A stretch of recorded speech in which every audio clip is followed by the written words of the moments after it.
The line at the airport was moving smoothly until a sharp voice cut through the chatter. "Sir, I'm going to need you to step away from the first-class queue." Every head turned. The attendant's words weren't just instructions. They carried a sting, loud enough for everyone nearby to catch. Marcus Reynolds didn't flinch. He stood tall, his tailored $5,000 suit perfectly pressed, his platinum watch glinting under the fluorescent lights. He'd faced this before. Too many times. But today he had no intention of walking away quietly. "My ticket is for first class," Marcus said evenly, extending his boarding pass and ID once more. "Seat 3A. The attendant, her badge reading Diane Parker, looked him over with the kind of suspicion that made strangers stop and watch. A man in a wrinkled blue blazer smirked in the background, as though the scene unfolding confirmed his own ugly assumptions. "This ticket looks unusual," Diane muttered, flipping it back and forth as if it might reveal some hidden flaw. Then came the question, delivered with just enough edge to slice. "How exactly did you acquire it?" The real meaning was clear. How could a black man possibly belong in first class? What Diane didn't realize was that Marcus Reynolds wasn't just another traveler.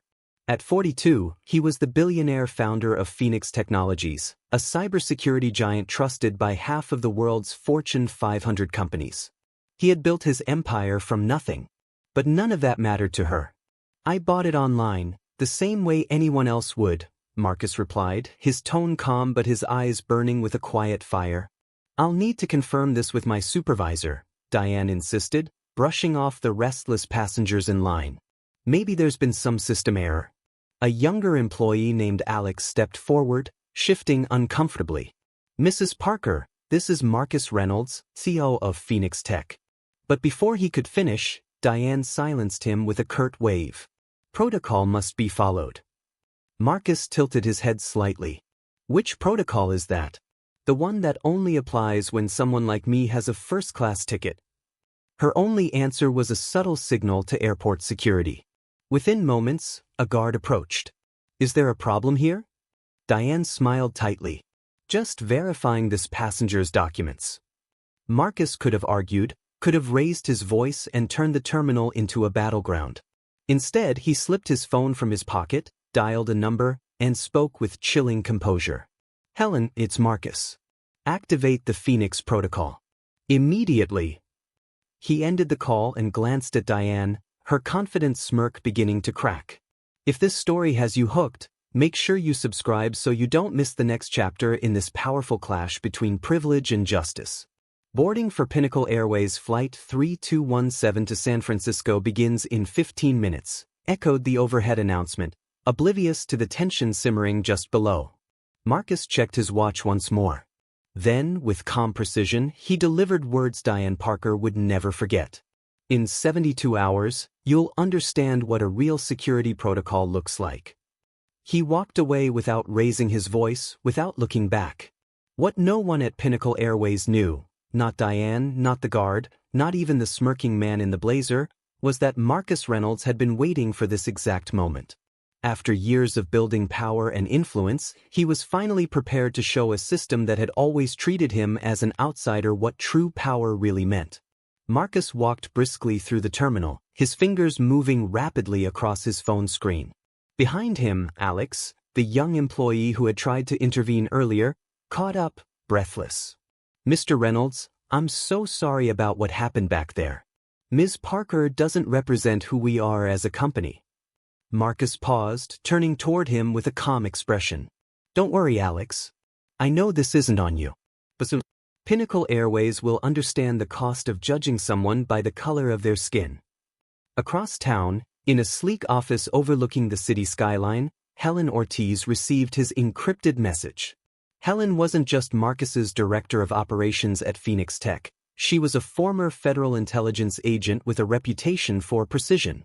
Her hands flew across the keyboard as a series of commands came to life on her screen. A chilling prompt flashed. "Phoenix protocol activated. Countdown, 72 hours. Back at the airport, Diane Parker carried on with her shift as if nothing had happened, scanning tickets and greeting passengers with rehearsed smiles. She had no idea that her arrogance had just triggered an operation years in the making, one that would shake not only her life but the entire airline industry. In a private hangar nearby, Marcus stepped onto his jet with a face carved from stone. Outwardly calm, inwardly calculating every detail of the humiliation he had just endured. "The flight is ready, Mr. Reynolds," the pilot reported. "We'll reach San Francisco in about 3 hours." "Thank you, Thomas," Marcus replied evenly. "Change of plans. We stop in Denver first." As the engines roared to life, Marcus opened his laptop. Within moments, 5 faces appeared on the screen, the inner circle of Phoenix Technologies. No small talk. No hesitation. "The incident played out exactly as we anticipated," Marcus said firmly.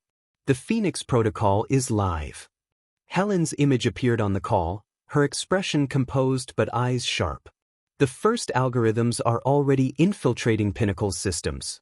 In 12 hours we'll have complete access to their operations." Marcus leaned forward. "And the documents?" "They're ready," Helen confirmed. 5 years of internal records. Reports of systematic racial bias, buried complaints, ignored warnings. All packaged, all verified, and waiting for release when you give the order. Meanwhile, inside Pinnacle Airways headquarters, the night shift unfolded with deceptive normalcy. Diane Parker had already filed her version of the incident, reducing Marcus to a simple note in her report: "Problem passenger attempted to enter first class. Security handled the situation." She moved on without another thought. But Alex hadn't. Fingers flying across his phone, he messaged a friend, "You won't believe what just happened. Diane humiliated Marcus Reynolds." Yes, that Marcus Reynolds, from Phoenix Tech. At 9:47 p.m., the first cracks appeared. A technician monitoring Pinnacle's booking system noticed strange disruptions, tiny glitches in flights that just happened to be the company's most profitable routes. "It's probably just a temporary bug," the supervisor muttered, brushing it off. By the following morning, Richard Hampton, TO of Pinnacle Airways, was sipping his coffee when his phone buzzed with an unusual call. He had no idea that his entire empire was about to be exposed. "Richard, it's Caroline from the board. We need to talk about what happened with a VIP passenger yesterday." Richard Hampton, CEO of Pinnacle Airways, froze mid-bite at breakfast. "What passenger?" he asked, his voice tight. "Marcus Reynolds, the founder of Phoenix Technologies." Hampton's blood went cold. Phoenix wasn't just another tech company. It safeguarded the cybersecurity systems of airlines across the globe, including Pinnacle's biggest competitors. And Pinnacle had recently turned down Phoenix's proposal, opting for a cheaper supplier. The timing couldn't have been worse. While panic began spreading inside Pinnacle's executive offices, Marcus arrived at his San Francisco headquarters. Waiting for him was Julian Singh, his sharp-eyed legal director, holding a thick folder. 5 years of Pinnacle's internal records, Julian explained. Ignored complaints from Black and Latino passengers. Unofficial extra checks targeting certain first-class travelers. And 3 lawsuits tied to discrimination, quietly buried with confidential settlements.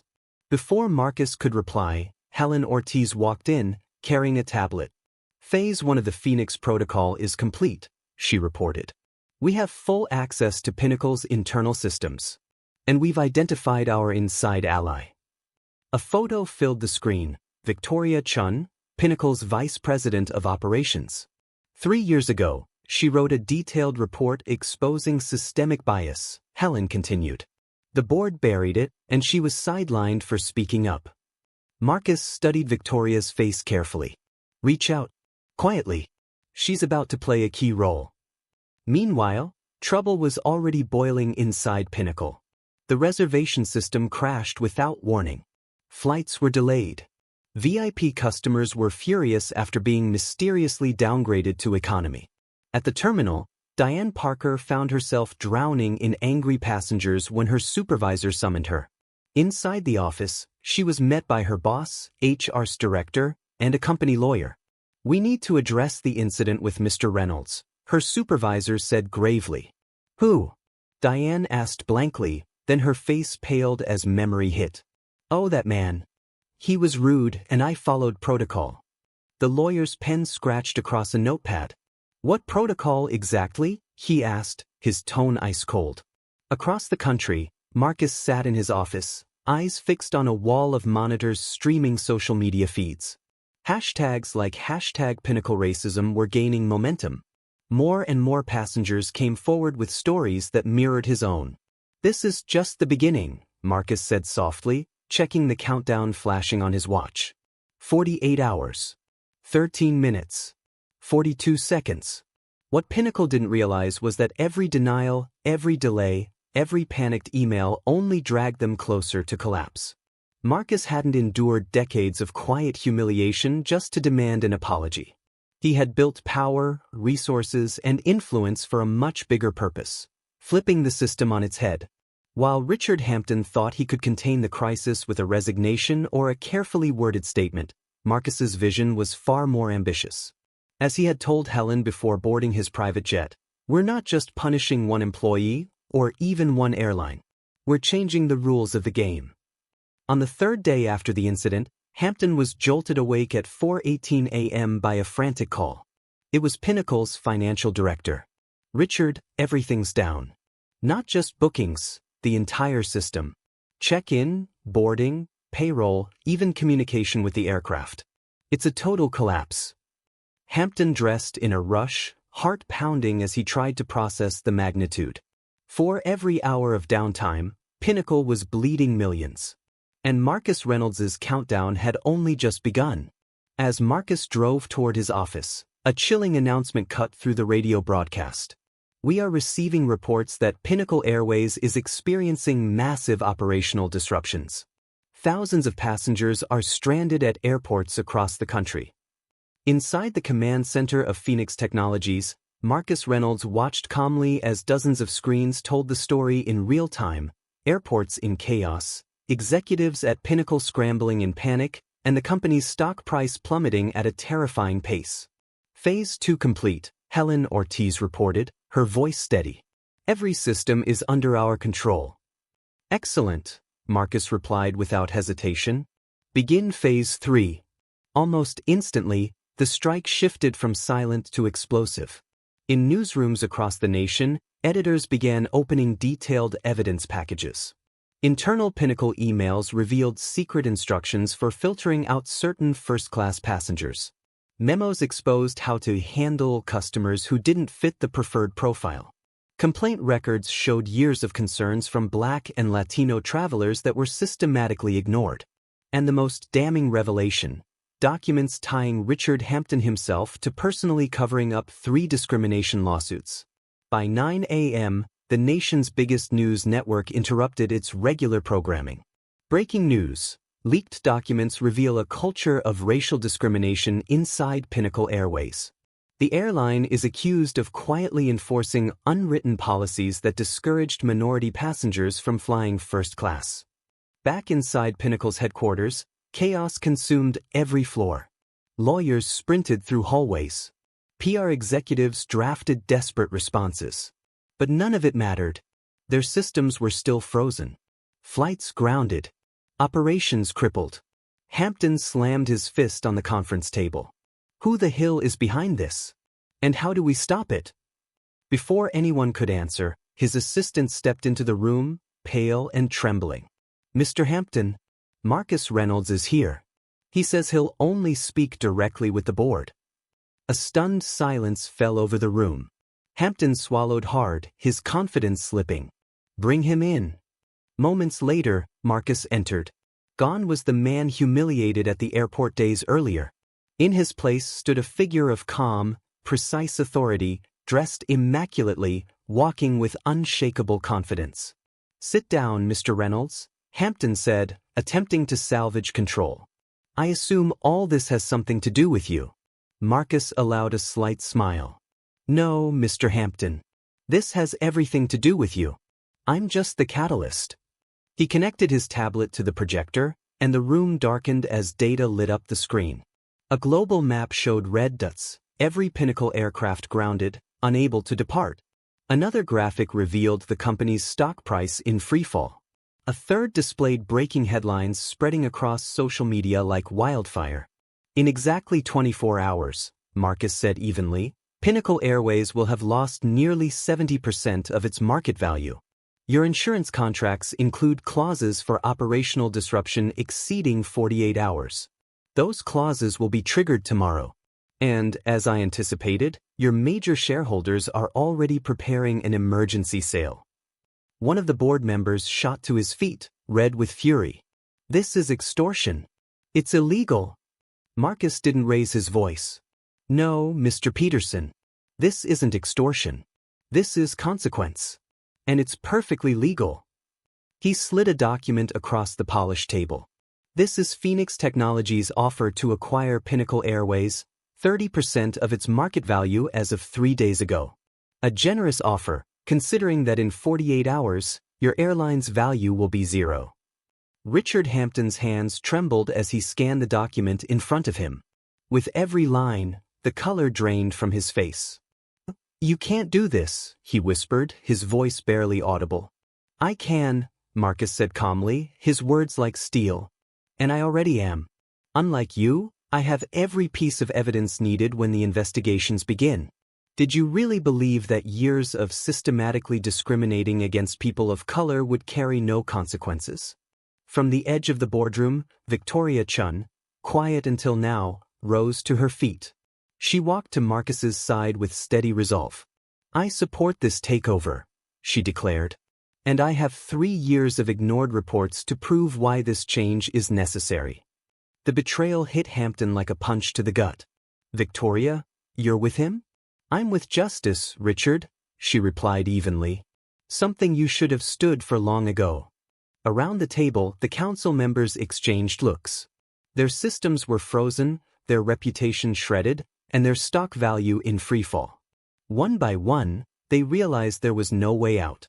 Marcus's offer wasn't just the best option, it was the only option. Meanwhile, outside the boardroom, Diane Parker carried a cardboard box filled with her belongings as security escorted her out. Her badge was gone, her career erased in an instant. I don't understand, she protested. Why am I being punished? I was only following procedures. The HR manager didn't bother to respond. They both knew the truth. Inside, the boardroom monitor hit 0 on the countdown. At that exact moment, as the final signatures marked the takeover agreement, Pinnacle's frozen systems roared back to life. Marcus rose smoothly, adjusting his suit jacket. Gentlemen, as of tomorrow, Pinnacle Airways will no longer exist. In its place stands Horizon Airlines, an airline where dignity and respect will be more than just words in a brochure. As he left, a message from Helen flashed across his phone. Phase 3 complete. The Empire has fallen. But Marcus's mission was never about revenge. It wasn't about humiliating Hampton or destroying a company. It was about transformation, taking an industry poisoned by prejudice and rebuilding it into something better. Pinnacle had to fall so Horizon could rise. At airports across the country, travelers rubbed their eyes in disbelief as departure boards refreshed. Their delayed Pinnacle flights now displayed a new name, Horizon Airlines. They didn't yet know who was behind the transformation, but soon they would. 3 months later, Marcus Reynolds stood on the rooftop of his San Francisco headquarters, watching the sunrise. The golden light stretched across the city, but the glow came from more than the morning. It came from change, from the sense that a broken system had shifted. Mr. Reynolds, they're here, Helen said, stepping onto the rooftop. Marcus adjusted his jacket and entered the conference room, where journalists from the nation's top outlets waited. Cameras flashed as questions flew. How does it feel to be the first black CEO to take over a major U.S. airline? One reporter asked. Marcus smiled calmly. I feel one thing above all else, responsibility. Responsibility to prove that true leadership isn't about domination. It's about transformation. And with that, Horizon Airlines wasn't just launched. It was born as a symbol of justice reshaping power. Miles away, Diane Parker sat nervously in yet another job interview, her third one that week. One rejection after another. Every door seemed to slam shut before it even opened. Her name was now tied to the scandal that had buried Pinnacle Airways, and no one wanted the association. I'm sorry, Miss Parker, the HR manager said gently, sliding her resume back across the desk. Your background doesn't align with our corporate values. It was the same line she'd heard in different offices, over and over again. And the irony cut deep. Now she was the one who didn't fit the profile. Richard Hampton, meanwhile, was fighting battles of his own. Investigations into systemic discrimination and financial misconduct had turned into criminal charges. His empire was gone, his reputation shredded, and his fortune drained by endless legal fees and settlements. The man who once ruled the skies now had nothing left to stand on. At Horizon Airline's brand new headquarters, a very different story was unfolding. Alex, the young employee who once recognized Marcus when no one else did, was now leading the Inclusive Experience department. Our mission is simple, he told a group of new hires. Every passenger deserves the same dignity, no matter who they are or where they sit. Victoria Chun, newly promoted to COO, walked through a redesigned terminal. She watched as check-in staff from diverse backgrounds welcomed travelers in multiple languages. Above the gates, the company's new slogan glowed proudly in blue and gold. Horizon, where the sky belongs to everyone. But this wasn't just about optics. Marcus had built deep, structural change into the airline itself. Scholarship programs for young people from underrepresented communities, partnerships with historically Black universities, and strict accountability systems to track and eliminate discriminatory behavior. 6 months after the acquisition, Horizon Airlines shocked the industry. Customer satisfaction scores hit record highs, and the company's undervalued shares had tripled. Then, on a rainy afternoon, Marcus received a phone call he hadn't expected. "Mr. Reynolds, this is James Parker, Diane's husband." Marcus motioned for Helen to give him privacy. "I know who you are," he said quietly. "My wife, she's destroyed," James confessed. "She can't find work anywhere. Our health insurance is gone, and our daughter needs treatment." Marcus closed his eyes, the weight of the moment heavy on his shoulders. "Mr. Parker," he said finally, "what your wife did to me was a symptom of a much bigger problem. I never wanted to ruin her life. Tell her to come to Horizon's HR office next week.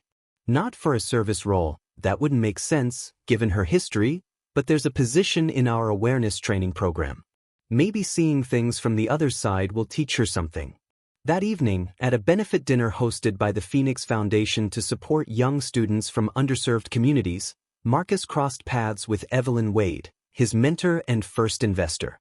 "You could have destroyed that company completely," she remarked, watching the bright young scholars laugh and talk around the room. "Why choose to transform it instead?" Marcus thought for a moment, his eyes steady. Because destruction only leads to more destruction. Change, real change, comes from rebuilding. To truly break a cycle of discrimination, you can't just tear something down, you have to create something better in its place. Marcus understood that. He once said, "I didn't just want to win, Evelyn. I wanted to change the rules of the game." Real victory isn't watching your oppressor collapse. It's building something so strong, so just, that their way of thinking becomes irrelevant. 6 weeks later, proof of that philosophy came to life.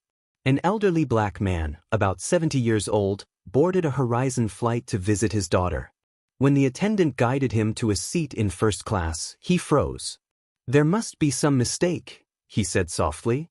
"My ticket's for economy." But the purser just smiled. "No mistake, sir. This is part of a program called Horizon Legacy. Each week, passengers who lived through the era of segregation are invited to experience the comfort they were once denied." When the man finally sat down, his eyes welled with emotion. On his seat was a handwritten card that read, "So that future generations will know the sky belongs to everyone." Marcus Reynolds. The takeover of Pinnacle Airways had been more than a financial power move. It was a declaration that real justice doesn't come from revenge, it comes from transformation. Marcus Reynolds didn't just shut down a company poisoned by discrimination. He built something that redefined what dignity in travel should mean.